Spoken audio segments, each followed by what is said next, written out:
The following program, The Russ Belville Show, is intended for responsible adults only. We advocate to the repeal of marijuana prohibition for adults. We discuss the science, culture, and controversy about America's marijuana laws. We do not advocate any illegal activity and encourage all listeners to learn their state and federal marijuana laws. Opinions and claims made by guests and advertisers on The Russ Belville Show are their own, and The Russ Belville Show cannot be held legally responsible for their validity or reliability. Viewer discretion is advised.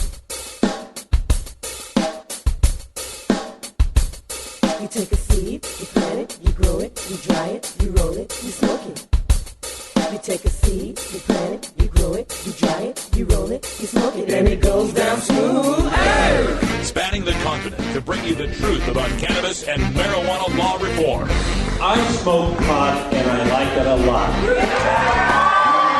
From the promise of legalization. And I think that we need to rethink and criminalize our marijuana laws. To the agony of prohibition. One major responsibility is to encourage people to use less drugs. The Russ Belville Show, the voice of the marijuana nation. Yeah, I hear you had a question for me. Now, here's your host, Radical Russ Belville. Good day, tokers and tokettes, and welcome to the show. It is Monday, August 5th, 2013, and it's got to be 420 somewhere in the world. Never enough time in the day, especially on a Monday when there's all sorts of important breaking news. I've had to write up a couple of articles on this already. Some amazing stories coming out today. Most prominently, revelations that were reported by Reuters news agency about the complicity of the Drug Enforcement Administration Special Operations Division working with NSA, Homeland Security, FBI, CIA, IRS, a bunch of alphabet soup agencies to take terrorism spying data, all of that stuff Edward Snowden's been talking about, been leaking out about how the NSA is spying on American citizens, taking that information, giving it to local cops to bust you for drugs, and then, kind of like Men in Black, magically erasing any memory or knowledge that they were there to give the initial tips. We'll talk about that, and the whole internet is all talking about this in drug law reform. Hopefully Thursday we'll have some people from LEAP on the show as well that can give some better insight on this breaking story. Also, another breaking news story, Gallup organization has released yet another poll about Americans' consumption of marijuana that gives lie to the idea that legalizing or liberalizing marijuana laws is going to lead more young people to try marijuana. In fact, the opposite has happened. Fewer young people are trying marijuana. More older people are trying marijuana. We'll give you all the numbers in the crosstabs here when we go behind the headlines. Also behind the headlines, another body cavity search caught on dash cam from Texas State Troopers. This one, a bikini body cavity search. Once again, female troopers running their hands inside the anus, the vagina of women, suspecting them for hiding weed in there. We'll talk about that also on our show and show you the very disturbing video. In our Daily Toker Tunes today, it's Roots Monday. We got some new music from a band called Blaine and Sarah. I guess it's a duo, Blaine and Sarah. We're going to be playing some new music here off of their album, A Long Time Coming, this little EP, and a tune called Scorned. So check that out at 20 past. Thanks for joining us here for the Russ Belville Show on 420radio.org. You can get us by live audio stream or by getting us through podcast or YouTube video. Just check out 420radio.org, click on the Connect to 420 radio button in the top right, and all of our social media and streaming operations and podcast operations are all listed in there for your pleasure. All right, we're going to take a short break. When we come back, we've got your 420 radio news coming right at you.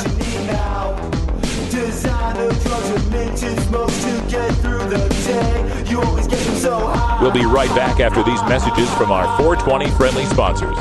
Support these advertisers because their ad money goes straight to the Russ Belville Show. You're tuned into the Russ Belville Show, the voice of the marijuana nation.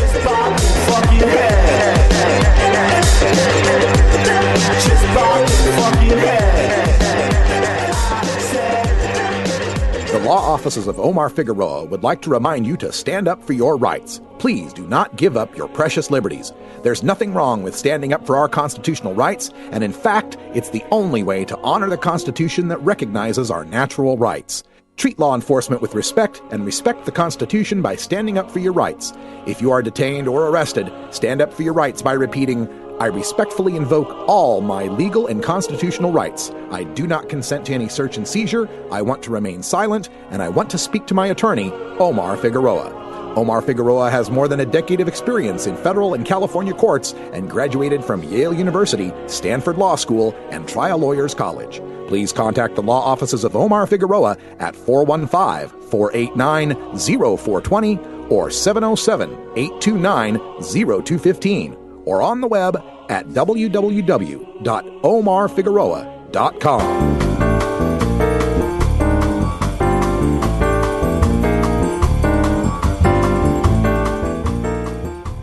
Time for your 420 radio news for Monday, August 5th, 2013. I'm Russ Belville. In the United States, 38% have tried marijuana, little change since the 1980s.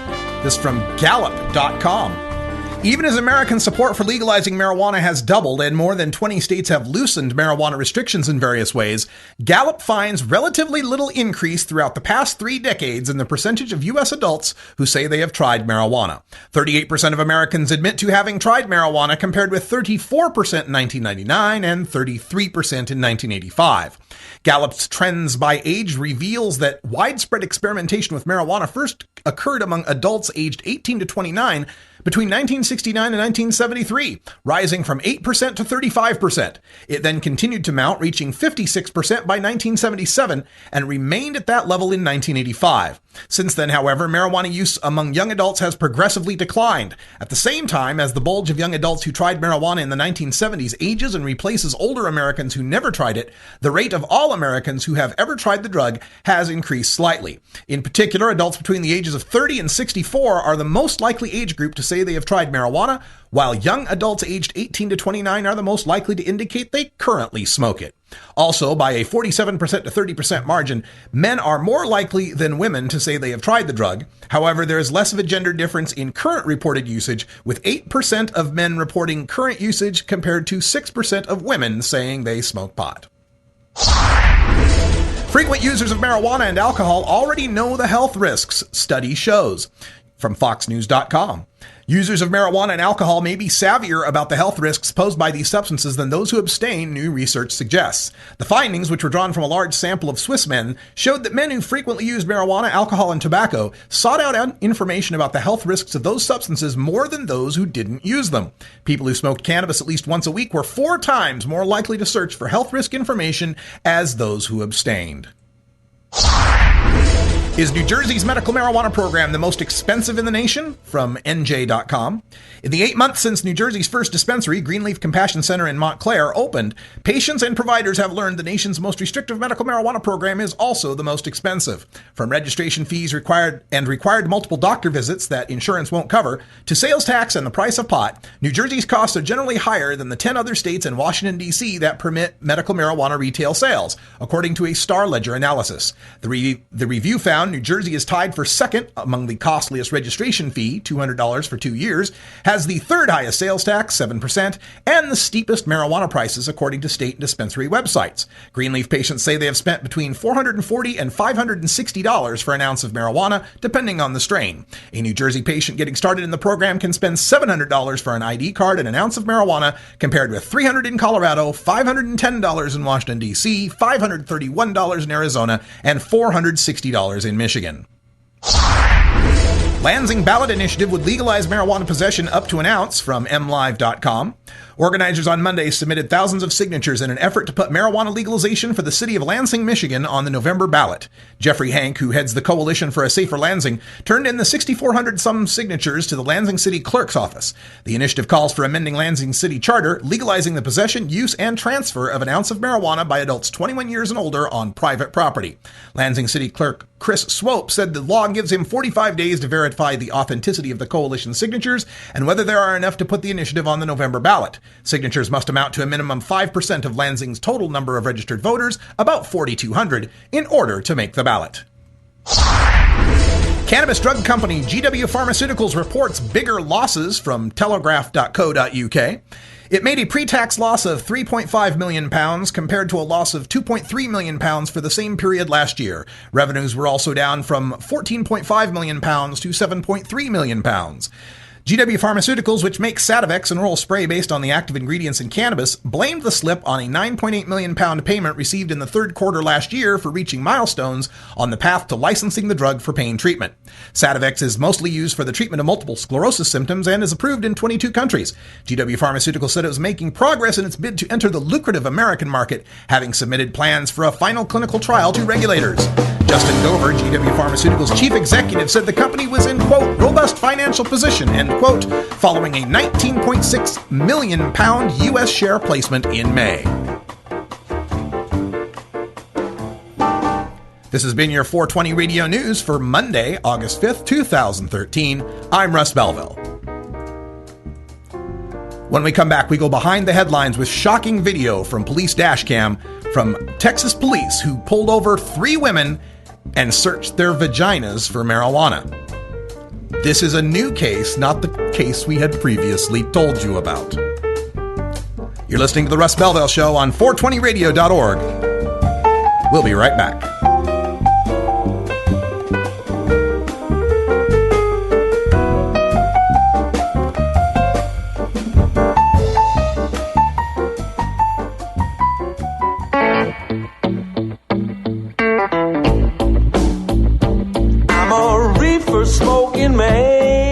Wood Pipe Smoke Shop and Speakeasy is your source for cannabis community gear in southern Wisconsin. Owners Brian and Tammy Wood are located in Kendall, just outside of Madison, and they've got everything for the smoking enthusiast, including a full assortment of pipes, water pipes, hookahs, bubblers, one-hitters, and so much more. They're open noon to 8 p.m. Monday through Saturday and can help you with your detoxification therapies as well. Call 608-466-7473 or email woodpipes@yahoo.com for more information.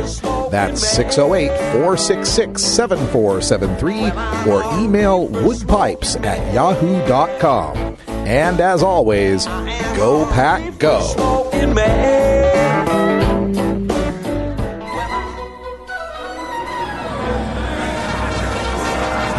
Yar! There be pirates here! Har, har, har, har, har.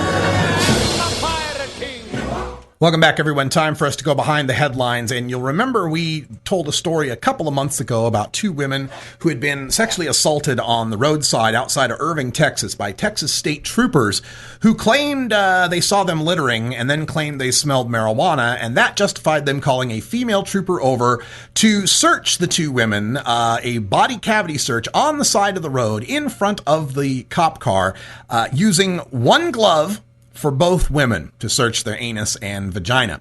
So this is a new case. This has actually happened again, folks, and we have some pretty stunning video to show you. So we'll switch over to the video and let you hear from the police dash cam on this case. Police 2152. How you doing, ladies? Hi. Tax Line Patrol. The reason for stopping there is your speed. Everything okay? Yeah. 2150 West. Hey, call on for your call message. 2152. Wait for 227 seconds. Can I put my dress on so I have my foot No, on? don't worry about it. Come on out here. Magic question, Ms. Hamilton. When's the last time you had a booth? Don't waste my time. When I was going down to the beach. Okay. When I search the vehicle, am I going to find anything? No. When you're searched by a female officer, is she going to find anything? No. You have anything in your bra or your underwear? No. Okay, what about your purse? No. Anything in the car? Some cigars. Cigars with marijuana in them? Or No, just cigars. Okay, you haven't freaked them yet or anything like that? No. Okay. All right, give me 1 minute. All right, so far the only thing I found is a piece of the blunt that's up under the passenger seat. That one right there. I might do an occasion report for that unless you find something on you. Is there anything in your hat? Your underwear, your bra? She gonna search you. I ain't gonna do that. Because I'm not getting up close and personal with the women area. Alright? So hang tight. She's gonna get some gloves on and get some... Yeah, my face is burning my eyes. I mean, it's burning my eyes. That is? Is that you right now? Alright, hang tight. She's gonna come back. You don't have anything at all. Don't go anywhere. Not much, man. I was going to the house to check on Mama, and I saw this young lady hauling butt. You're going to go up my I got a message on the NGT talking about people hauling butt up and down the road here. Oh, my. So you're going to stick your fingers in my stuff? Dude, Yeah, she was apparently behind them, and they're all just on their way back to Houston, and that's why they did the big U-turn, came back and see what was going on. Like that, I stuck my head in the window of the bus car. Was this faint or was it pretty strong? oh my God. It was pretty faint. Huh? Was it strong or faint? It's pretty strong, man. I found the blunt about that big in there, so. Got the passenger had a zipper open, so I don't know if she stuffed something in her crotch or if this one did, but you can still smell it. Just at the beach with the windows down, enjoying it. So when I pulled her over, she rolled that window down. All of them. She got all of them before I turned around. Yeah. Oh my God. I don't like this. She got pretty good. Nothing on her? Good. Yes, her. She's the one that had the zipper open, so we'll see. You know how violent it is? Hey, you know, come on out. Come on, come on. We'll take your feet up this way.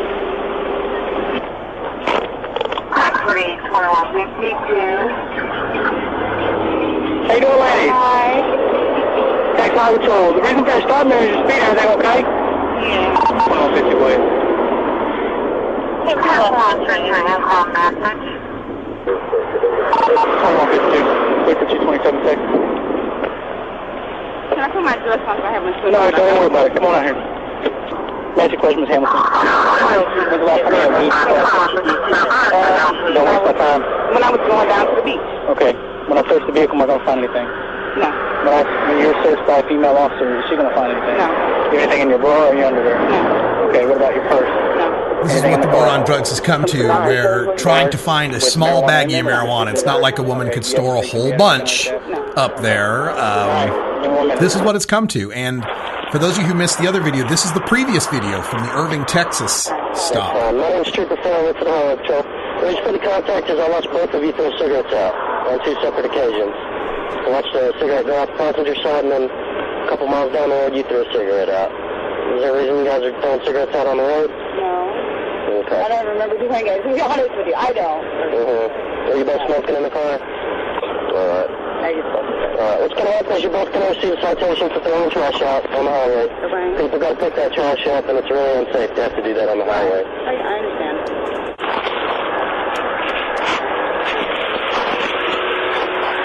11:29 to 11:34 on mobile.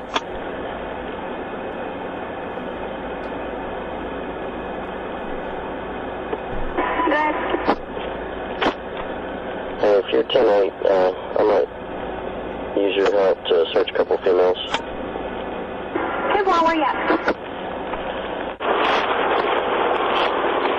All right, Angel, you hop out with me.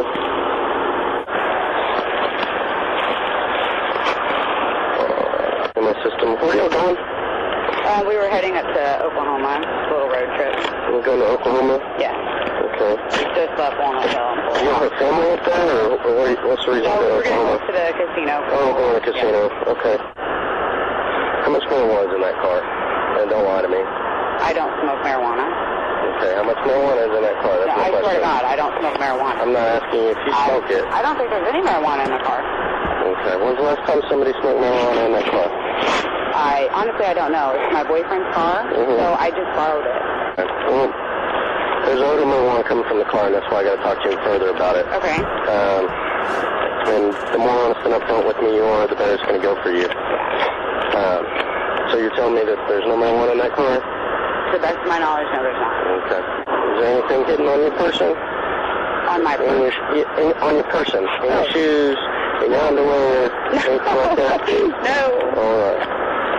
It's like I'm being treated like a criminal right now. Well, I'm not. I got a female troop up the road. She's going to come down here. We're just going to check a little bit more. Oh my God, that's okay. What? Hey, ma'am. Hey, what's up? Thanks. They're both acting real weird. Okay, which one do you want me to start with? Is there a particular one that you just... The driver is who I'm more skeptical of. This is going to be the one with the white T-shirt right here, and that's the ant. I mean, there may be a downside in there or something, but I'm still going to search it. Okay, I'm going to use your video, okay? Yeah, feel free. That way I don't have to walk her all the way over there. Yeah, no. The female voice that you're hearing, and that's the female who's doing the search right now with the one pair of gloves, is Trooper Kelly Hellison. Trooper Hellison was fired over this and is now facing 2 counts of sexual assault. The trooper in the other case has also been fired. But it should never come to this. It should never get to the point where we have to take these troopers to court on this. The idea that we would use body cavity searches to come up with a small user amount of marijuana is ludicrous. It's against everything this country stands for. Gotta take a break. Take care of some of the anxiety. We'll be right back. If he said he swam to China, he would sell you South Carolina. Then you know you're talking to that reefer man. NORMAL stands for Responsible Adult Cannabis Use. If cannabis use is causing problems in your life, consider taking a break or seeking medical assistance. Consider ceasing cannabis use if you have a family history of mental illness. Don't drive or operate heavy machinery while impaired by cannabis use. Cannabis use is not without risks, even though the risks may be far less than those posed by legal drugs. Fun. Big Daddy thinks.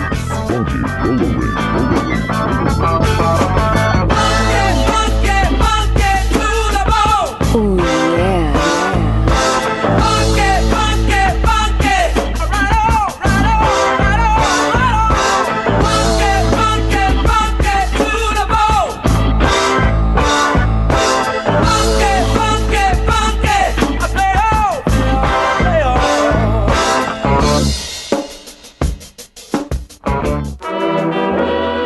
Everyone knows music and marijuana go together, so let's wind up our 20 after break with the Russ Belville Show's Daily Toker Tunes, the best in pod-safe 420 music from around the web. Today is Roots Monday, featuring the blues, country, folk, and jazz music that birthed the modern sounds we enjoy today. You can get downloads and more information about all our Daily Toker Tunes by visiting music.radicalruss.com. Now, sit back and enjoy your Daily Toker Tunes. All right, on today's show, we're going to bring you some music from this album that was given to me. I think Herb Thrasher got a hold of this at one of the gigs. Maybe it was the Northwest String Summit. But it's by Blaine and Sarah, and the album is called Long Time Coming. Blaine and Sarah, it's Blaine Heinonen and Sarah Wolf. They are both acoustic guitarists and singer-songwriters. They've put this little EP together featuring 4 tracks. And you can find more about them at Facebook, facebook.com/Blaine and Sarah, BLAINE for Blaine, SARAH for Sarah, or just visit them at blaineandsarah.com. From the EP, A Long Time Coming, this is the tune called Scorned on your Daily Toker Tunes.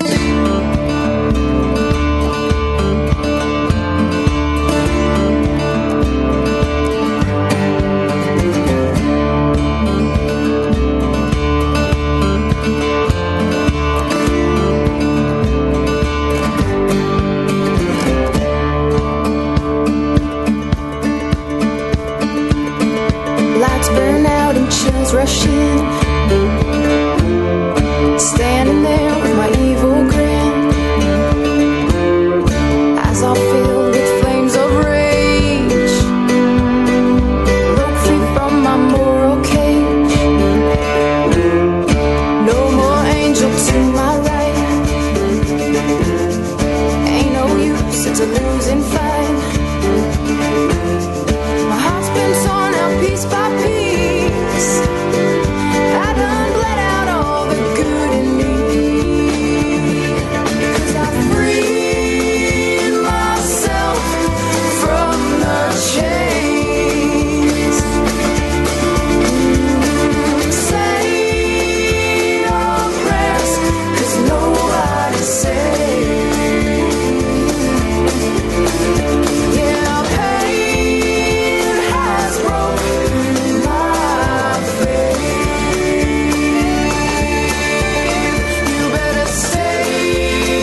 soul. But I've been fooled too many times. Took my love and stole my pride. Nothing left but a big black hole. Flip the script, now I change my role. If you see me come your way, don't be fooled by this face. 'Cause I freed myself from the chains. Say your prayers, 'cause nobody's safe. Yeah, pain has broken my faith. You better stay out of my way.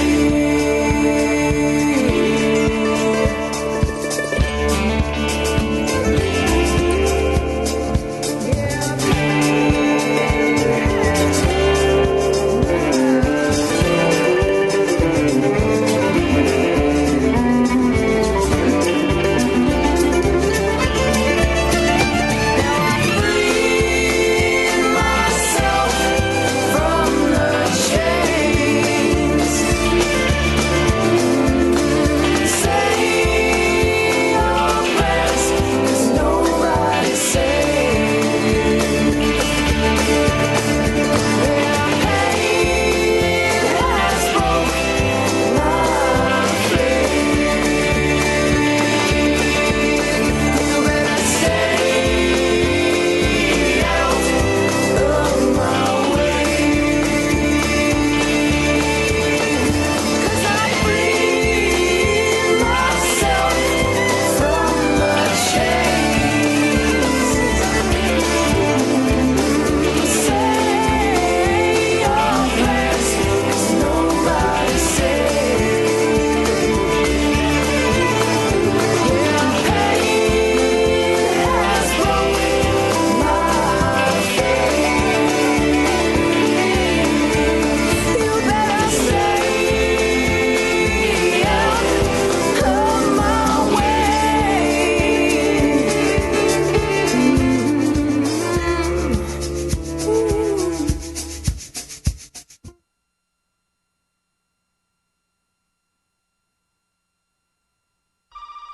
Damn. Hey.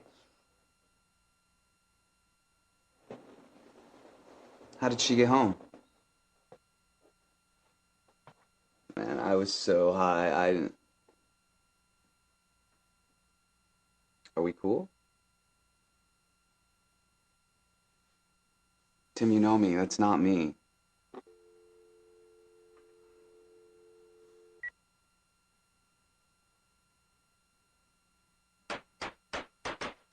Are you or is someone you know a marijuana smoker? Have you or is someone in your family been arrested for a marijuana violation? You need to know the truth about pot. NORML, the National Organization for the Reform of Marijuana Laws, is the most comprehensive source of information regarding marijuana and its effects on health, as well as legal issues. NORML even offers a database of lawyers specializing in cannabis in your area. NORML, the nation's largest and most successful marijuana law reform organization, has spent decades gathering the knowledge and science on everything related to cannabis. NORML is the best resource to find out the truth about marijuana, connect with a lawyer in your area, or help find an end to prohibition. Information is available at norml.org, that's NORML.org, or toll free at 888-67-NORML.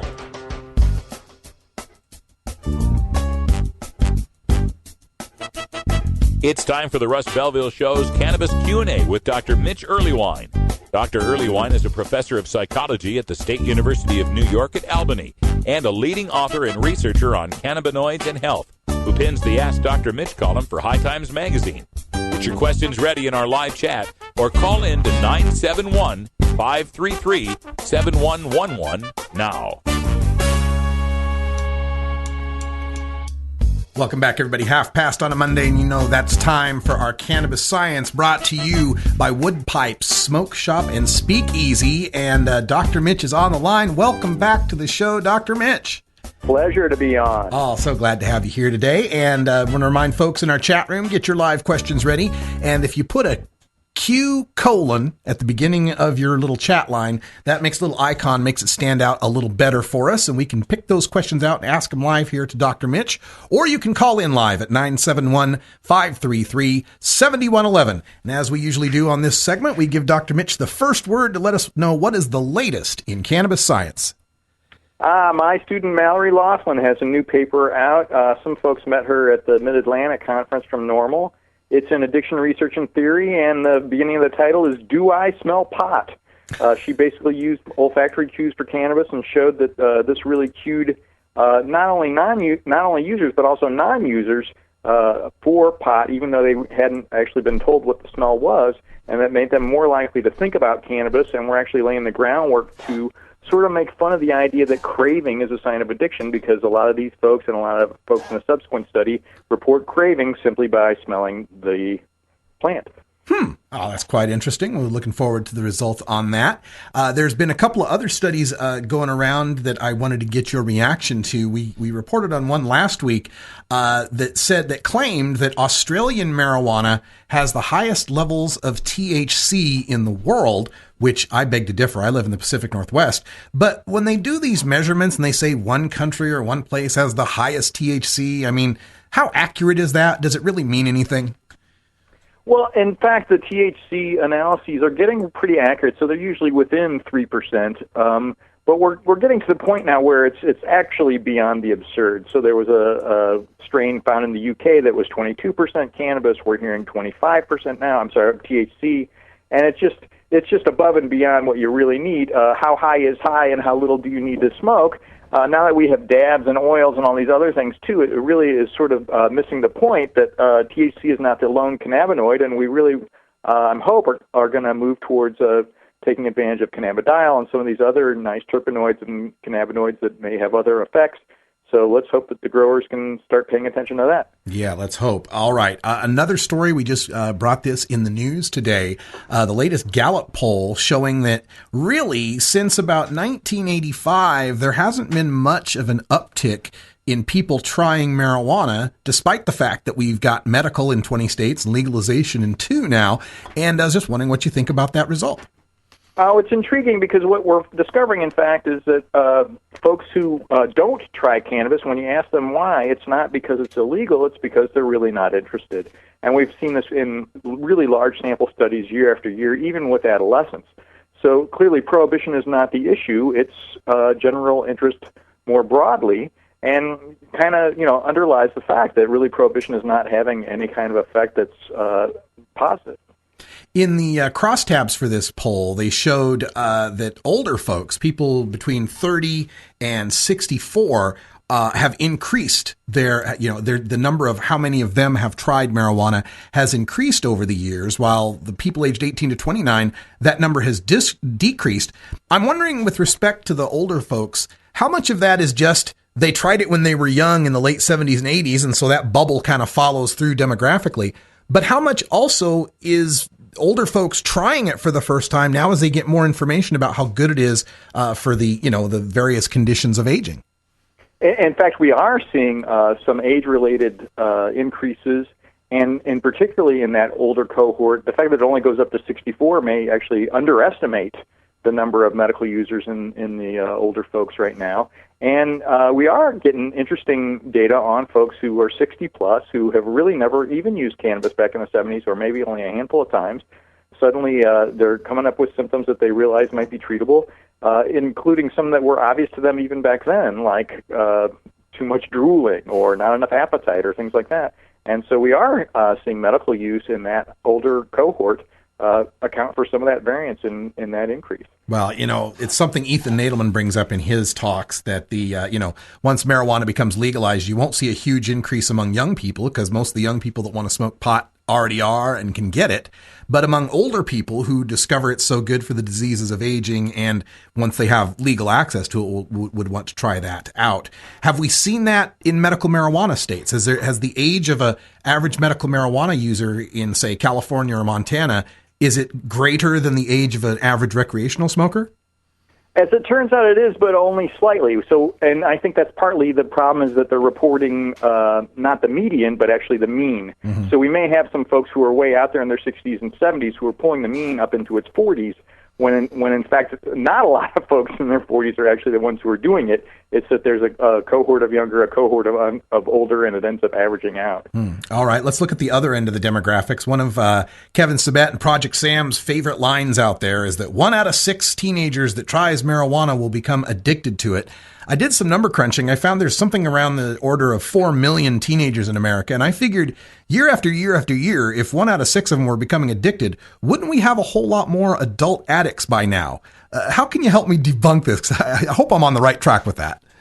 Well, the oddball thing is I think there was a grain of truth in a single study that suggested that the general base rate of problems in regular cannabis users is about 1 in 10, but for adolescents, it's a little bit higher, like 1 in 8.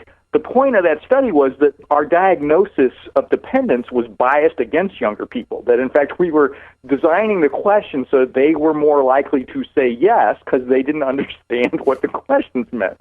The fact that Kevin kind of took this and turned it on its ear and said, okay, rates are higher in teens is a little suspicious in the first place, but I honestly don't know where he got that 1 in 6 number. And of course, 10 years after that, they're no longer teenagers. Why don't we see a whole bunch of 20-somethings with cannabis dependence? Well, what a surprise we don't. Yeah, and in fact, when we look decade by decade, the use of marijuana seems to just about halve every decade. You know, you get from the 18 to 29, and then you take that rate from the 30 to 49 is about half as many people, and then 40 to 49 is about half as many people. So much for the super potent addictive skunkweed, huh? In fact, the standard for things like the opiates and stuff like this, we don't see this kind of rate change at all. Folks who are really enmeshed with it really have a hard time shaking it. And here we're seeing basically half the people leave it behind. Yeah, it's really not the addictive thing they're saying. All right. We're speaking with Dr. Mitch Earlywine, taking your live questions in our Cannabis Q&A. You can get them into our chat room. Just type Q : and then your question. We'll ask it live here on the air. Or if you're shy and you want to ask your question privately, go to our 420radio.org contact page, and you'll find a drop-down box for Ask Dr. Mitch. Or you can just send the email directly to 420research@gmail.com.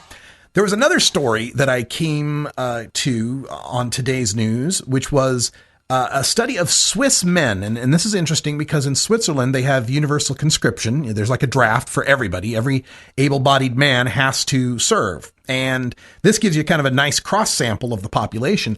And they found that the frequent users of marijuana, people who smoked cannabis at least once a week, were 4 times more likely to search for health risk information as people who didn't smoke marijuana. What does this mean as far as anti-drug efforts and propaganda goes? I don't want to make too much of these data because these poor Swedish conscripts, they fill out every single questionnaire and every single demographic measure in the universe. So some of these may literally just be type 1 errors, things that we're getting by chance. And I feel like until this replicates, we don't want to go too crazy on it. Nevertheless, what it says is we really need to focus on problems and not use. And we should focus on substances that are really troublesome, not cannabis, and that would be a much better use of our efforts rather than trying to drive folks crazy with cannabis and then sending these oddball messages where they say things like, oh, I went ahead and sniffed glue because I heard that marijuana led to heroin. Okay. We have a question from our chat room from Dreamweaver who'd like to know, what is your estimate of the number of the number of patents on cannabis? Oh, and in fact, I think Dreamweaver may know this answer better than I do. But the bottom line here is that the United States government has been holding patents related to the cannabinoids, and they're so numerous I would be reluctant to guess for fear of underestimating in a comical way. But the point is that there's this surreptitious move to slowly but surely get possession of all the cannabinoids in some kind of oddball pharmaceutical proxy, if you will. and that's not as well known as it ought to be. So we need to spread the word on that, and I appreciate Dreamweaver's efforts along those lines. We've been reporting a lot on the international scene, and the big news last week was the country of Uruguay moving forward with passing marijuana legalization in their lower house. And I'm just wondering if you've heard much from the international. You work with a lot of researchers from all over the country and all over the world, and I'm just wondering how this is reverberating amongst the scientific community. I have to confess that the big thing was that my book, Understanding Marijuana, got translated into Spanish. So I was pretty delighted about that part. And in fact, a couple of researchers in Sao Paulo have mentioned that they're really eager, and that's in Portugal, not in Uruguay, but that they're really eager to get some relaxation of their laws and chance, essentially to give them a chance to do more laboratory work. I'm certainly envying my colleagues in Colorado and Washington for some of that very same reason. We had a story that we covered last week on our news. It's a topic we've brought up before, but I'm starting to see it in the mainstream press. This was from the Detroit Free Press, and it was a story on cannabinoid hyperemesis syndrome, and talking to some doctors at Henry Ford Health Center in Brownstown near Detroit. And they go on to talk about what we've said before, that this is a syndrome where too much marijuana causes people to vomit, gets cramps, and have an urge for a hot shower. I'm wondering if there's been any new study on this and what you think about it now, kind of breaking the consciousness here in the mainstream. There was a review of all the individual case studies. So there were a number of papers where there'd be one person who had it or even three people who had it, and they put them all together, and they got about a dozen people who've had this. What a surprise. I mean, we all have idiographic reactions to different substances. What I want to bring up is the limitless number of folks who use cannabis to treat nausea. So clearly, I mean, the idea that all cannabis causes this in all people is absolutely absurd. The shower thing is for relief of the nausea, not that there's some oddball psychotic delusion about how cannabis suddenly makes you want to take a shower. I'm so filthy! Yes, and so I want to emphasize that that's been kind of misrepresented in the media. And then, by all means, hey, alcohol makes people throw up too. There are lots and lots of drugs that make some people nauseated and others not. This is really no reason to throw anyone in jail. Agreed. All right, we have time for one more here, and this goes back to last week as well. I had reported on a story that was covered in Science Daily. Headline of it was, "Marijuana use in adolescence may cause permanent brain abnormalities, mouse study suggests." And apparently they were studying mice, and it appears they were having problems with the cortical oscillations in the mice. Can you shed any light on this whatsoever? I mean, the bottom line on this was, in fact, when you completely heavily dose a rodent at a certain developmental stage with a ton of THC and THC alone, you do get some brainwave abnormalities down the line that, in the lifetime of a mouse looks pretty serious, like going from adolescence to adulthood. What do we have in humans that's even comparable? I have to confess, we wouldn't often generalize from mice to humans on anything along these lines. And I also want to point out that there were no structural changes. We're not seeing the kinds of brain changes we even see with heavy dose binge drinking studies with mice that are comparable. But we've said time and again, hey, cannabis is not for kids. And by all means, I certainly stand by that. We don't need to beat this to death. All right. Well, that's a interesting study, and I always wonder how much they can learn about a person from a mouse's brain, but apparently something. Dr. Mitch joins us every Monday here for Cannabis Q&A. We hope you'll join us next week as well. And Dr. Mitch, thanks for joining us on the show. Oh, thank you. When we come back, we have time for a radical rant. We're taking a look at the Special Operations Division of the Drug Enforcement Administration, how they're using terrorism spying to go after you. Be right back.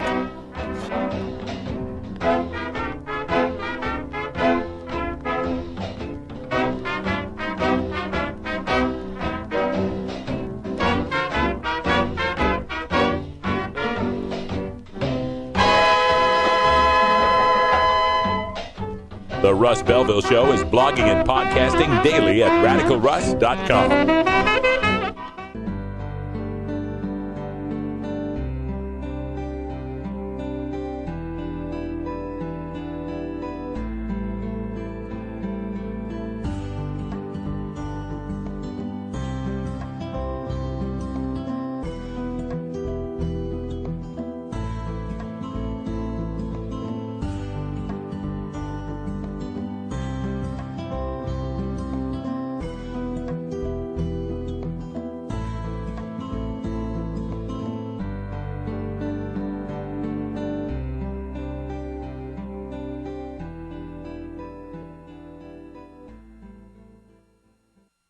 The Russ Belville Show reminds you to never smoke and drive impaired. Hang out for a while and share.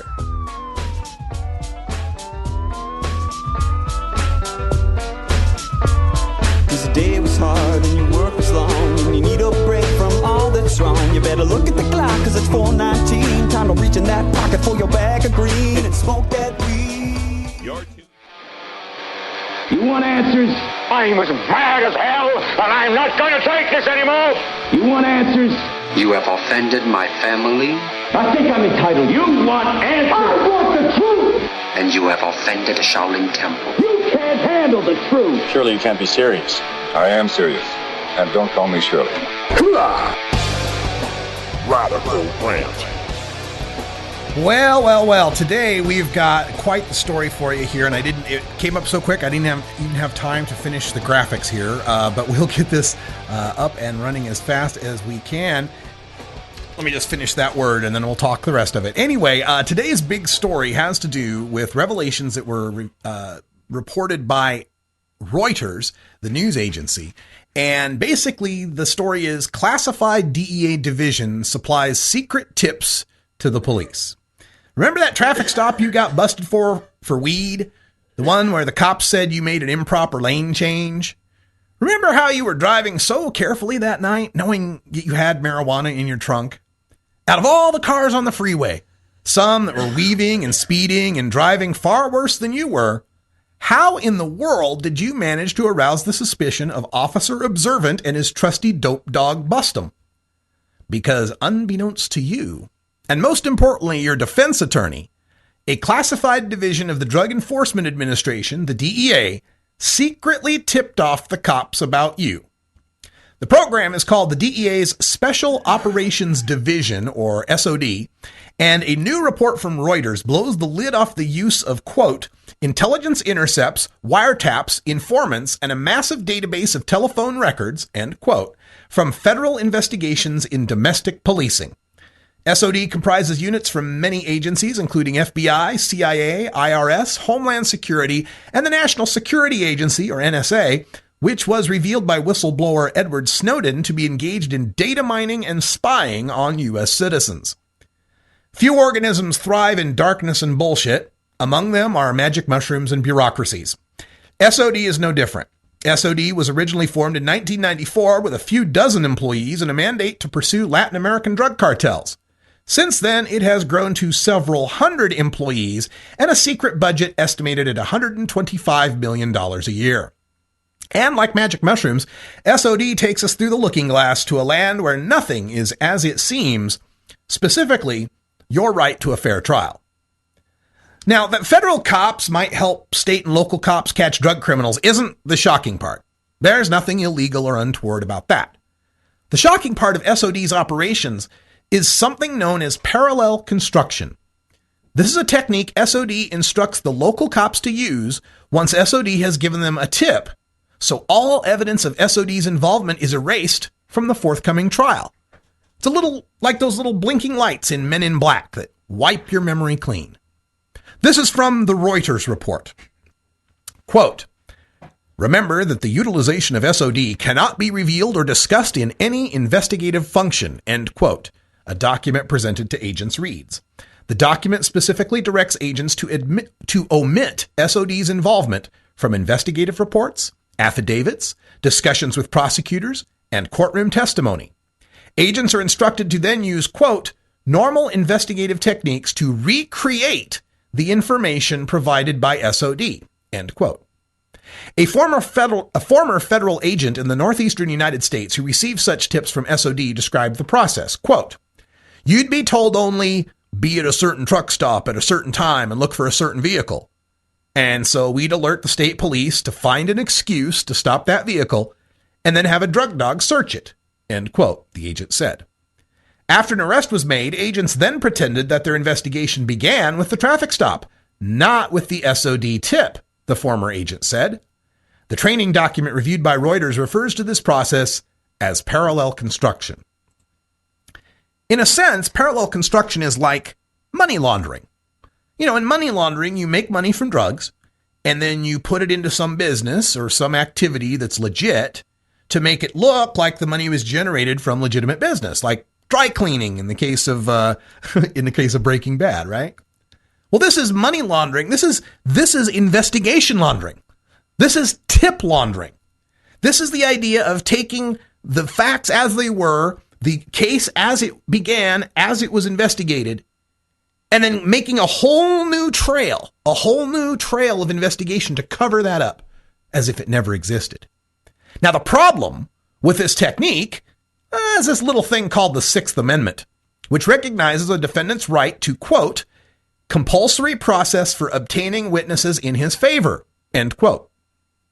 So, when you get stopped by Officer Observant, your defense attorney can issue subpoenas to the officer, to the trainer of the drug dog, even other witnesses to your driving that night.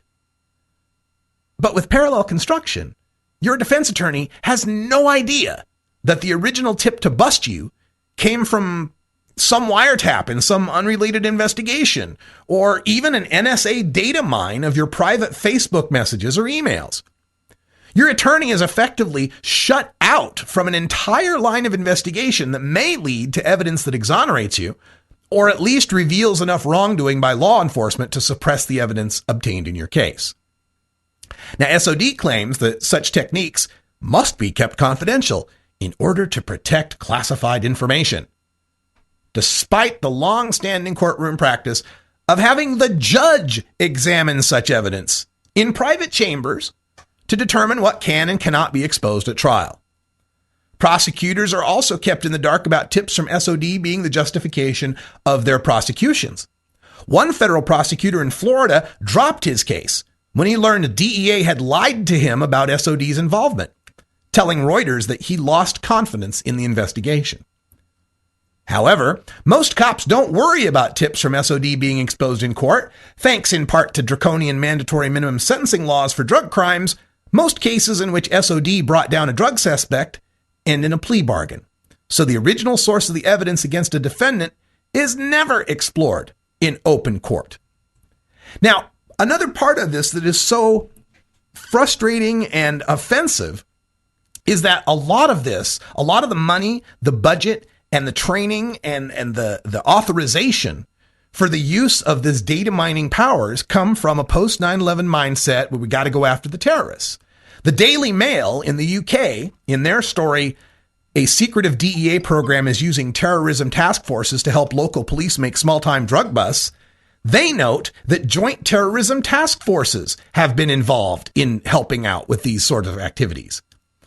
From their report, quote, a secret U.S. DEA unit that parcels out sophisticated intelligence to other law enforcement agencies is also using task forces set up to prevent terrorism in order to help police departments build minor local drug cases. The Joint Terrorism Task Forces are law enforcement coalitions administered by the FBI that generally include representatives from up to 40 different federal agencies, plus state and local police departments based near each task force's centers of operation. One of the sources say JTTFs are used all the time to help arrest minor drug offenders at the local level. Local law enforcement quietly passes that information on. And Finn Seelander, who's been a guest on our show, a 17-year veteran of the DEA, says there are tons of these task forces, but the Joint Terrorism Task Forces are used for this. Absolutely.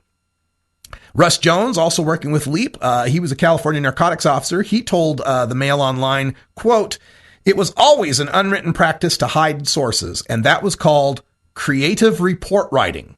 It was done all the time in law enforcement and still is apparently, now with official sanction, end quote. There are 103 such joint terrorism task forces nationwide. 71 of them were instituted after the 9/11 attacks. At least one joint terrorism task force is based in each of the 56 cities where the FBI has a field office. Each unit typically includes reps from the NSA, FBI, DEA, Federal Air Marshals, Department of Defense, Homeland Security, Secret Service, and the Bureau of Alcohol, Tobacco, Firearms, and Explosives.